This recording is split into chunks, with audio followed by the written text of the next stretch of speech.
శ్రీనివాసరావు కూడా ఎల్లగురమకి ఏటకెళ్తున్నాడు. ఎల్లగురమకి ఏటకెళ్తుంటే ఈ చోట కూడా మాయ ఏనుగు రూపం దాచుకొని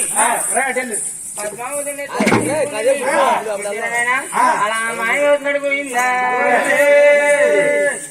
ఎప్పుడైతే ఉద్యానవనంలో పద్మావతి తీసుకొని 7 గడియలు మర్చిపోయారు. 7 గడియలు మర్చిపోయి తన మాట దాన్ని తీర్చుకున్నారు.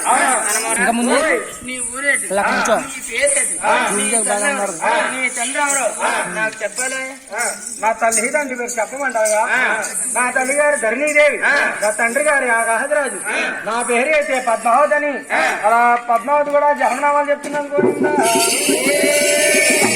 అయ్యా నువ్వు చూస్తే నా జన్మనామాలు అడిగావు, నీ జన్మనామాలు కూడా చెప్పవయ్యా.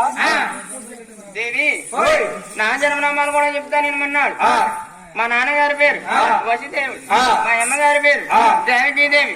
చూసారనాయన మా అన్నగారి పేరు బలరాముడు, మా బావగారి పేరు చూసారనాయన పాండవులని.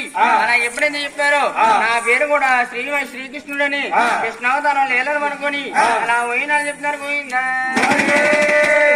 ఒకరి జన్మనామాలు ఒకరు చెప్పుకున్నారు. ఒకరి జన్మనామాకులకు చెప్పుకొని తినదానా నేను నిన్నే పెళ్ళాడతాను అని చేతిలో చెయ్యెత్తుకొని ప్రేమ చూపులతోటి అలా ఎప్పుడైతే తుప్పచాటుకెళ్ళి అలా మాయమైపోతున్నారు. పోయిందా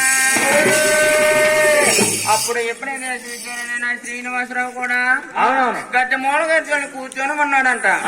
బాబు నాయన ఏవరా బాబు రోజుకి ఆ కథ ఈ కథ చెప్పేవాడు. ఈ రోజు ఎట్రా గడ్డ మూల గడ్డ కూర్చున్నావు, ఎవరు కొట్టారా నాయన, ఎవరు తిట్టారా?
నేను చూస్తే పెళ్లికి కొడుకుని పెరిగి ఉన్నాను. ఎవరు కొట్టడానికి ఎవరెంతటోళ్ళు, ఎవరు తిట్టడానికి ఎవరెంతటోళ్ళు.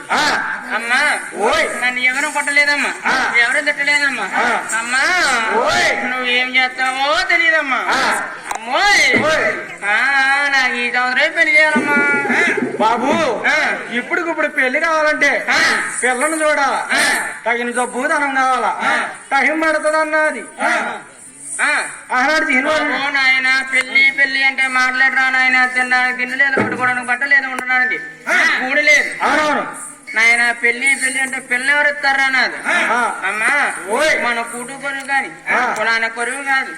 ఆకాశరాజు పట్టినాను ధరణీదే ఉన్నది, ధరణీదేవి కూతురు పద్మావతి ఉన్నది. పద్మావతిని నేను చూశాను, నన్ను పద్మావతి చూసింది. మా ఇద్దరం కూడా ప్రేమించుకున్నాం, పెళ్లి చేసుకుంటామని మాట్లాడుకున్నాం. అమ్మా నువ్వు ఎలాగానే ఆ పిల్ల నీగా నచ్చిందంటే అప్పుడు అమలాదేవి ఏమంటుందిరా, బాబు నాయనా నువ్వు ఇక్కడ ఏం పేరు బాబు? వాసమ్మ. వాసలమ్మ గారు నువ్వు కూడా ఇక్కడ మార్గాలు మోసి నాయన విజయవాడ నుంచి వచ్చి ఈ అమలాపురాన్ని మామూలుగా తిరుగుతావంటే నేను ఏదో అనుకున్నాను బాబు. నువ్వు ఇంకా పెళ్లి కాలేదంటే ఈ అమలాపురం ఉంటనే తిరుగుతాను అనుకున్నావు. అమ్మాయిని ప్రేమించావా నాయన? పిల్ల నాకే నచ్చుతుందా బాబు? బాబు నేను వెళ్ళమంటావా? అమ్మా నున్నంగా తల్లి